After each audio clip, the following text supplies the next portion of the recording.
Welcome to our channel my super bytes के study bytes में। इस वीडियो में हम आपके साथ डिस्कस करेंगे वॉल्ट विटमैन की एक बहुत ही sensitive poem O captain my captain, जो कि 1865 में लिखी थी।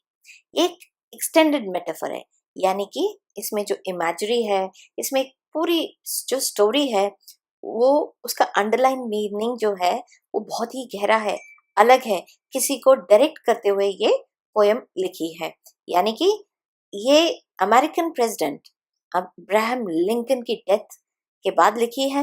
मतलब ये उनको डायरेक्ट करती है, जो कैप्टन है यहाँ पर वो अमेरिकन प्रेसिडेंट, उनको संबोधित करती है ये पोएम। ये फर्स्ट पब्लिश हुई थी एक पैम्पलेट में जिसका नाम है सीक्वल टू ड्रम टैप्स, और उसमें 18 पोएम्स और थी जो कि अमेरिकन सिविल वॉर पे बेस्ड थी।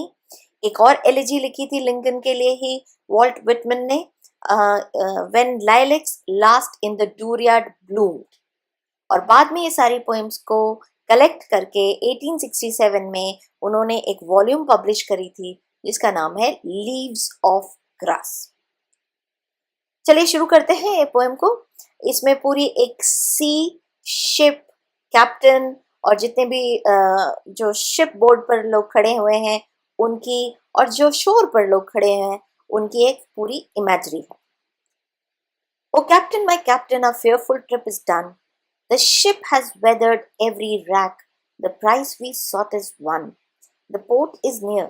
The bells I hear. The people all exulting, while follow eyes the steady keel, the vessels grim and daring. But oh heart, heart, heart, oh the bleeding drops of red, where on the deck my captain lies, fallen cold and dead. देखिए first stanza में ही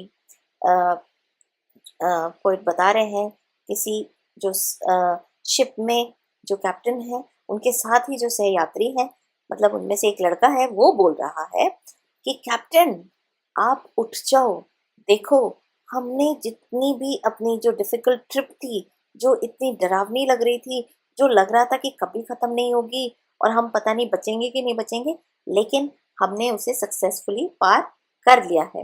यानी कि जो ship है वो सारी मुसीबतों को झेलते हुए शोर पर पहुंच गई है। पोर्ट बंदरगाह है, वहीं पर है। बेल्स बज रही हैं, जो वहाँ पे चर्चेस हैं उसकी बेल्स उनको सुनाई दे रही हैं। सब लोग वहाँ खुश हैं। एग्जल्टिंग मीन्स खुशी जाहिर कर रहे हैं, उत्साह से भरे हुए हैं, और सब लोग हमारी इस शिप की तरफ देख रहे हैं क्योंकि हम वहाँ पर शोर की तरफ बढ़ रहे हैं। लेकिन ये क्या देखता हूँ मैं, मेरा कैप्टन तो डेक पर पड़ा हुआ है, चारों तरफ ब्लडी ब्लड है, बिल्कुल वो ना हिल रहा है ना डुल रहा है, यानी कि कैप्टन तो डेड है, कोल्ड है, इनएक्टिव है।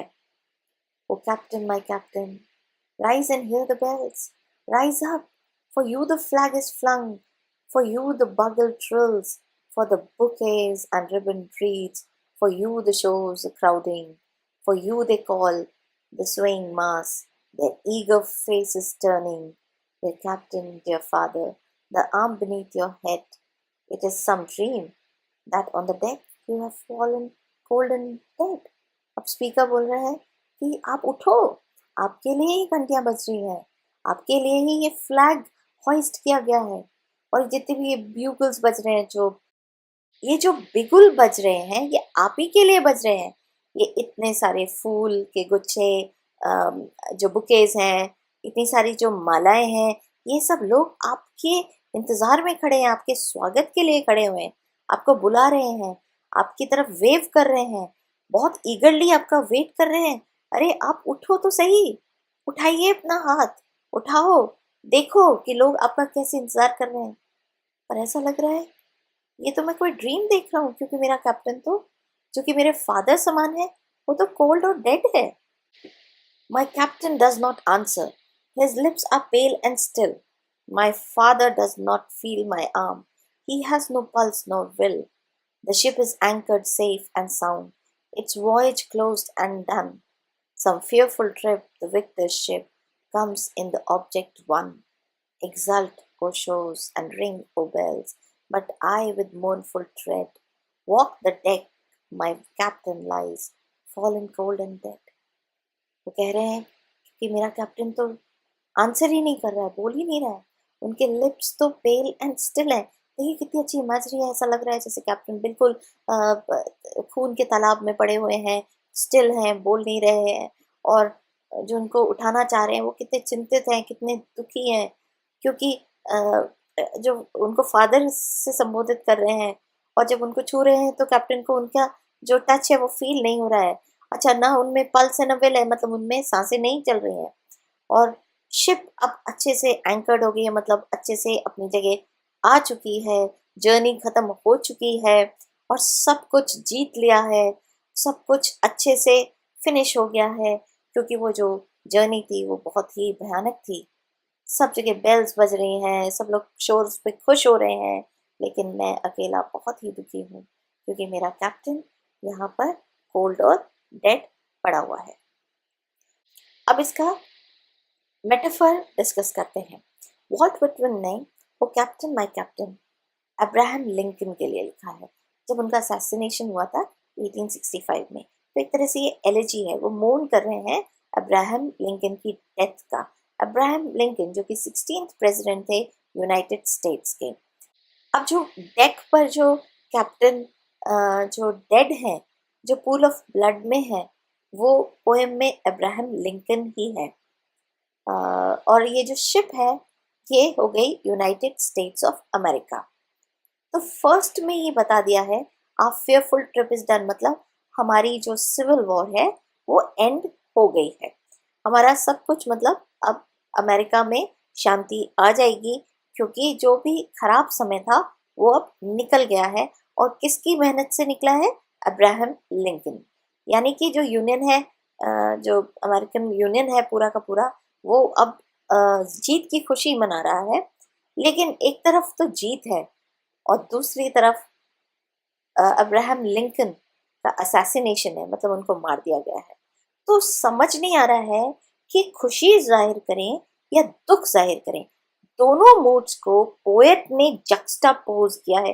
जक्सटापोज का मतलब होता है दो डिफरेंट सिचुएशन आमने सामने, मतलब एक के बाद एक या बिल्कुल साथ में जब प्रस्तुत करते हैं। तो यहाँ पर क्या किया है, एक तो दुख से भरा हुआ असैसिनेशन अब्राहम लिंकन का, और दूसरी तरफ सिविल वॉर का एंड होना और पीस को रिटेन करना। तो इस तरह से सेकंड स्टैंजा में भी उन्होंने इसी तरह से कहा है कि rise up and hear the bell, मतलब वो चाह रहे हैं जो सेलिब्रेशन हो रहा है एंड ऑफ द वॉर का, तो अब्राहम लिंकन भी सबके साथ मिलकर उसको सेलिब्रेट करें। लेकिन वो उठ ही नहीं पा रहे, क्योंकि वो तो डेड है। जिनके लिए फ्लैग हॉइस्ट हो रहा है, जिनके लिए बिगुल बज रहा है, जिनके लिए इतने फूल और माला आए हैं, जिनके लिए शोर मच रहा है, क्राउड इतना चिल्ला रहे हैं, उनको देखने के लिए ईगर है, मिलने के लिए बहुत ज्यादा उत्सुक है, उनके वो तो डेड है, वो तो वहाँ है ही नहीं। वो तो उनके जो बिलवड कैप्टन है उनको तो मार दिया गया है। और ऐसे ही आगे जाके वो कहते हैं कि वो तो फादर समान थे, किसके? हर सिटीजन के, क्योंकि उन्होंने यूएस को सिविल वॉर से आज़ाद कराया। तो इस तरह से बहुत ही एक पैथेटिक इमेजरी है कि उनकी पल्स भी नहीं चल रही है, वो ब्लड में पड़े हुए हैं, उनके लिप्स बिल्कुल सूख गए हैं और फेस भी एकदम डेड हो गया है। तो इस तरह से उन्होंने वॉयज ख़त्म तो हुई, उसके साथ उनकी ज़िंदगी भी नहीं रही है। तो जो स्पीकर हैं वो बहुत मोurnfully, बहुत ही दुख के साथ इस डेक से निकल रहे हैं जहां उनके कैप्टन डेड और कोल्ड पड़े हुए हैं। तो इस तरह से ये काफ़ी फेमस पोएम है इनकी। इसमें काफ़ी रेपिटेशन भी है, ओ कैप्टन माय कैप्टन हर स्टैंजा में इस तरह से आता है। कोल्ड और डेड भी कई बार रिपीट हो रहा है, तो यानी कि रीफ्रेन है, एलिट्रेशन है इसमें। ये पोएम इतनी प्रसिद्ध हुई कि वॉल्ट विटमन को ही ओ कैप्टन माय कैप्टन के नाम से लोग संबोधित करने लगे।